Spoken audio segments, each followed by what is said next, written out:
Shalom para saudara yang terkasih, kita berjumpa kembali dalam program Stikas Profita. Seorang sahabat pernah mengatakan bahwa liturgi gereja Katolik itu kaku, membosankan dan tidak kreatif. Kemudian ada yang melanjutkan dengan pertanyaan, bagaimana Tuhan dapat dialami kehadirannya dalam situasi yang seperti itu? Ya, mungkin saja para sahabat ini lebih merasa tersentuh dengan liturgi gereja yang membakar semangat dan sungguh-sungguh mengajak umat untuk mengalami kehadiran dan kasih Allah dalam ibadat tersebut. Namun saya teringat akan kisah Nabi Elia yang mengalami kehadiran Allah yang tidak dalam angin dahsyat dan api yang berkobar, tetapi justru dalam angin sepoi-sepoi basah, dalam hembusan angin yang lembut. Allah Maha Kuasa dan kehendaknya melampaui pikiran dan perasaan kita semua.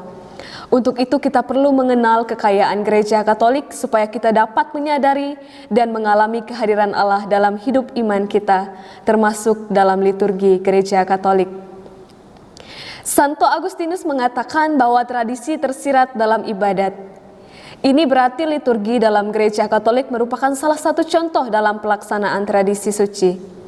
Maka kita perlu mengenal apa yang dimaksud sebagai tradisi dalam gereja Katolik. Sebagaimana telah dijelaskan dalam tayangan sebelumnya, bahwa wahyu ilahi yang memuncak dalam hidup karya sengsara, kematian, dan kebangkitan Yesus Kristus diteruskan dan diwartakan oleh para rasul dan penggantinya, yaitu para uskup dalam kesatuan dengan Paus sebagai penerus tata Petrus. Pewartaan ini diteruskan dalam dua cara, yaitu secara tertulis dalam kitab suci dan secara lisan, sebagaimana dikatakan Santo Paulus dalam 2 Tesalonika bab 2 ayat 15. Sebab itu berdirilah teguh dan berpeganglah pada ajaran-ajaran yang kamu terima dari ajaran-ajaran yang kamu terima dari kami, baik secara lisan maupun secara tertulis.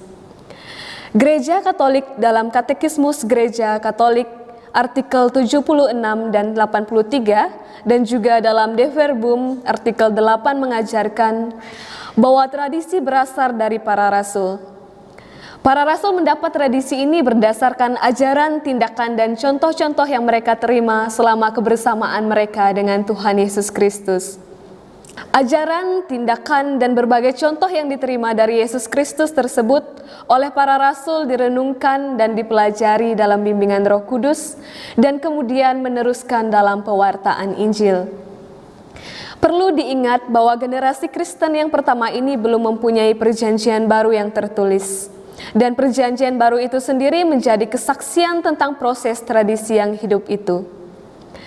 Tradisi yang kita bahas ini disebut sebagai tradisi apostolik karena tradisi ini berasal dari para rasul. Tradisi apostolik ini menjadi penjaga keaslian dan keutuhan penerusan ajaran iman akan Yesus Kristus, yaitu supaya iman yang diwartakan turun-temurun pada setiap generasi merupakan iman yang sama atau identik dengan iman yang diajarkan para rasul. Bagi kita umat Kristiani, tradisi apostolik membantu kita untuk menjalani hidup yang suci dan untuk berkembang dalam iman. Tradisi ini juga menjadi kriteria untuk membedakan ajaran yang murni dari ajaran yang menyimpang. Melalui kitab suci dan tradisi apostolik, gereja dalam ajaran hidup dan ibadatnya melestarikan dan meneruskan imannya yang utuh pada setiap generasi. Dalam De Verbum 8 ini dijelaskan. Contoh mengenai tradisi sebagaimana ditulis oleh Romo Heuken SJ dalam Ensiklopedia Gereja Jilid ke-9 adalah tindakan Santo Lukas yang menelusuri peristiwa-peristiwa mengenai Yesus Kristus melalui para saksi mata sebelum menulis Injilnya. Lukas bab 1 ayat 1-4. Dan Santo Paulus yang menegur umat supaya berpegang pada apa yang telah mereka terima dalam 1 Korintus bab 11 ayat 2. Juga kitab suci Perjanjian Baru menunjukkan tradisi lisan seperti perkataan Santo Paulus dalam 1 Korintus bab 15 ayat 3. Sebab yang sangat penting telah kusampaikan kepadamu, yaitu apa yang telah kuterima sendiri, ialah bahwa Kristus telah mati karena dosa-dosa kita, sesuai dengan kitab suci. Kemudian rumus pengakuan iman dalam Roma, bab 1 ayat 1-4, dilanjutkan bab 4 ayat 24 dan 1 Petrus bab 3 ayat 18. Dan terutama dalam peristiwa Paskah dan perjamuan suci dalam 1 Korintus bab 11 ayat 23 sampai dengan 26. Dalam perjalanan waktu, ajaran para bapak gereja, keputusan konsili dan paus disebut sebagai tradisi suci. Konsili Trente tahun 1546 menegaskan kesatuan Injil dan tradisi ini. Contoh tradisi yang paling tua adalah penetapan kanon-kanon kitab suci, berupa kitab-kitab dalam kitab suci Perjanjian Lama dan kitab suci Perjanjian Baru yang tidak berubah. Kitab-kitab lain yang tidak ada dalam kitab suci yang kita pegang saat ini telah ditolak dan disebut sebagai kitab-kitab apokrif karena tidak sesuai dengan tradisi asli. Oleh karena itu, kita tidak pernah dapat menerima ajaran-ajaran yang didasarkan pada kitab-kitab di luar dari kitab-kitab dalam kitab suci yang diakui Gereja Katolik. Contoh tradisi yang lain adalah syahadat-syahadat, rumusan ajaran gereja-gereja partikular dan konsili ekumenis.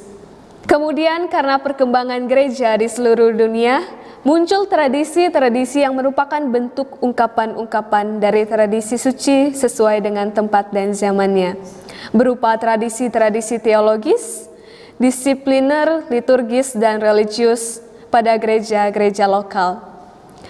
Tradisi dalam pengertian ini harus dibedakan dari tradisi suci. Tradisi ini berada dalam terang tradisi utama dan berada di bawah bimbingan wewenang mengajar gereja. Oleh karena itu, tradisi-tradisi konkret ini dapat dipertahankan, diubah atau dihapus. Misalnya saja seperti prosesi patung tuama yang menjadi tradisi lokal di Larantuka dan lain sebagainya. Dengan mengenal dan menghayati tradisi suci dalam kesatuan dengan kitab suci dan magisterium gereja, kita dapat mengalami kehadiran dan kasih Allah dalam hidup keagamaan kita secara khusus ketika kita mengikuti upacara-upacara suci dalam gereja. Teristimewa dalam perayaan Ekaristi Kudus dan ketika menerima sakramen-sakramen lainnya. Pengalaman akan kehadiran dan kasih Allah dalam aktivitas keagamaan kita tentu akan menumbuhkan iman, harapan, dan kasih kita dalam menjalani hidup dalam dinamikanya sehari-hari. Gereja Katolik dalam De Verbum artikel 7 mengajarkan bahwa Allah dalam kebaikannya telah menetapkan bahwa apa yang diwahyukan demi keselamatan semua bangsa, yaitu Kristus sebagai kepenuhan wahyu Allah yang maha tinggi, harus disampaikan pada semua orang dan diteruskan secara utuh untuk selamanya, sehingga olehnya manusia memperoleh karunia-karunia ilahi. Dan dalam pengembaraan di dunia ini, tradisi suci dan kitab suci Perjanjian Lama dan Perjanjian Baru menjadi bagaikan cermin bagi gereja untuk memandang Allah hingga tiba saat kita sendiri dihantar menghadap Allah dan memandangnya sebagaimana adanya. Santo Yohanes dalam 1 Yohanes bab 3 ayat 2 mengajarkan, "Saudara-saudaraku yang kekasih, sekarang kita adalah anak-anak Allah, tetapi belum nyata apa keadaan kita kelak. Akan tetapi kita tahu bahwa apabila Kristus menyatakan dirinya, kita akan menjadi sama seperti Dia, sebab kita akan melihat Dia dalam keadaannya yang sebenarnya." Maka tidak berlebihan bila penulis The Cult of Unknowing mengatakan bahwa tradisi suci berfungsi meneruskan ajaran iman yang diperoleh dari pengalaman hidup rohani. Dan dalam menghayati tradisi suci, sama seperti dalam mempelajari dan merenungkan kitab suci, kasih kepada Allah harus menempati tempat pertama di atas akal budi kita. Atau akal budi kita harus berada di bawah kasih kepada Allah, karena Allah tidak dapat dikenal sepenuhnya hanya dengan pikiran, tetapi hanya melalui kasih. Demikian juga ketika kita mempelajari dan menghayati tradisi suci dalam hidup keagamaan kita, dalam perayaan Ekaristi Kudus dan ketika menerima sakramen-sakramen lainnya. Semoga saudara mengenal dan memahami kebenaran sehingga akhirnya diselamatkan. Salam Pro Vita.